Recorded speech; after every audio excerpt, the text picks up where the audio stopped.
célèbre and sensational trials in which I have figured, but rather to those incidents which have given room for those faculties of deduction and logical synthesis, which I have made my special province. Kind of you to say so, Holmes.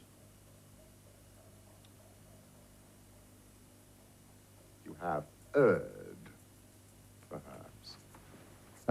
Much play with props. Good morning to you, Good morning Jeremy. to you. Now, well, I suppose with the current health campaigns and so on, should we be low-key on this title? No, Pipe Smoker of the Year? I think of it as incense rather than nicotine. I mean, also it does coat your lungs in a very gentle way. And, you know, with all these frightening flus going about, maybe it helps you. I haven't had flu, everyone else has. You think it insulates you? I think so, in a way. Pickles you. You mentioned incense, actually. Sherlock.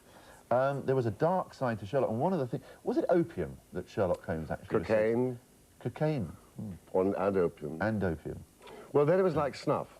Yes. You know, to a degree. And there were opium dens all over London. Yeah. Now, you've got... And I know that if you get the details wrong, you get slaughtered, don't you? I brought these because... I haven't got the one I'm being given because I'm not allowed to see that till lunchtime. I'm told that's very special because I was robbed when I was doing, I think, the Greek Interpreter, and we had some VIPs round, and they stole my pipe. Yeah. I think it was either the Young Conservatives or the Royal Ballet. I bet it was the Young Conservatives. Anyway, it was I think I'm getting something like that, which has an amber stem.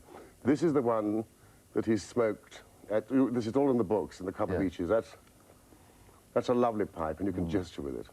Now, he used that when he was relaxing? In his disputatious moods. Yes, when he's and arguing. this was in his meditative moods, just like Popeye. Yes.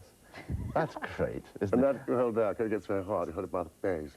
And we were talking about getting the details right. If you get the detail wrong, absolute mayhem breaks loose, doesn't it? Yeah, well, I'm getting about 3,000 letters a week, and many of them are saying, listen, you left out this or you left out that. And that's really exacting. There could be 6,000 letters this week saying... Why am I wearing earrings? Not wearing earrings.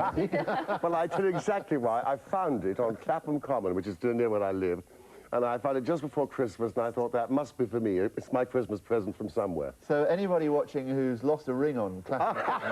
I'm going to lose it again. It's now being worn by Sherlock Holmes. That's right. There was a time, and I know in no sense are you worried about being so linked with Sherlock Holmes. You're actually proud of it. Well, I tell you, this business is tough, and... I mean, my profession, I think I better call it profession, while I can. And I think that it's to do with, if you're going to make a success, for God's sake, don't be ashamed of it. But there was a time, wasn't there, Jeremy, when the character, and the character is such a fascinating, it's got so many dark sides to him, that you yourself went to the very age of sanity, didn't you, in playing him? Yes, I don't find him easy still. I have a nodding acquaintance. I've almost met him now, but I really resist him.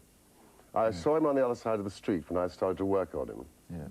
And I thought I wouldn't cross the street to meet him. He's very dark, damaged penguin, I call him, or the black beetle. But we have so many children coming to the play, which we're doing at Wyndham's now.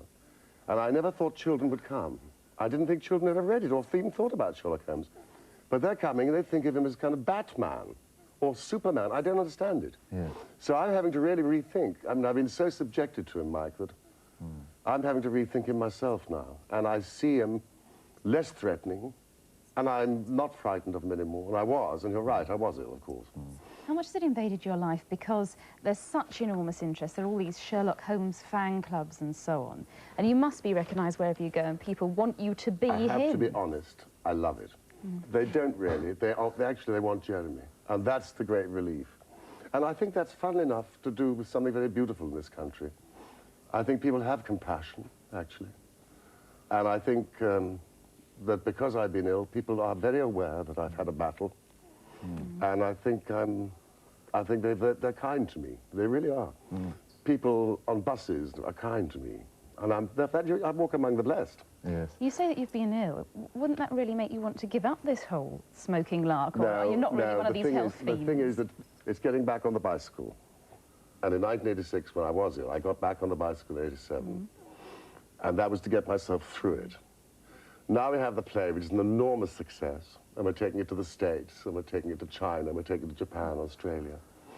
And we've got 6 more films to make. The series starts again in April, which I'm thrilled about. And we're going to do 6 more, apparently. No, let's just get on and enjoy it. Have you ever come across in your own life a sort of a misdeed or a minor villainy, and you found yourself actually thinking precisely the way Sherlock would think. Has it ever... No, I tell you what is so extraordinary. I'm so far away from him. Yes.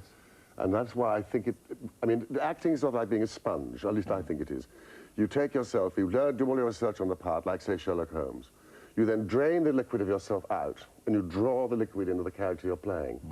Now, the only trouble about Sherlock that he's fairly smarting. It stings a bit, because he's a genius, and no one is.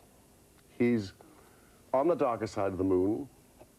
He's also compulsive, and I find him the hardest part. It's harder than Hamlet, it's harder than Macbeth. This is the hardest part I've ever played, but now having got on top of him, I'm going to enjoy him. Well, that's great. Good to meet you, Jeremy. And as Sherlock would say, you know, he senses music in the air. He senses music in the air, and that's what we've got coming up right now for Sherlock.